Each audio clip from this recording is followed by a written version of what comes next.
Isang maganda at mainit na araw po sa ating lahat. Tara, kape tayo. Gusto ko lamang pong magbahagi ng aking karanasan dito sa TikTok.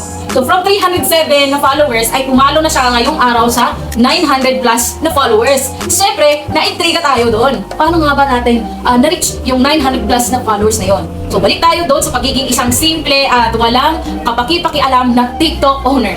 So, sa mga katulad ko dati na scroll up, scroll down, tamang heart, tamang comment, at tamang pag-add to favorite para makita ko ulit yung video niya or yung video na yun, yun pala ay mga simpleng galawan na ng tinatawag nila simpleng engagement. Ano ba yung engagement?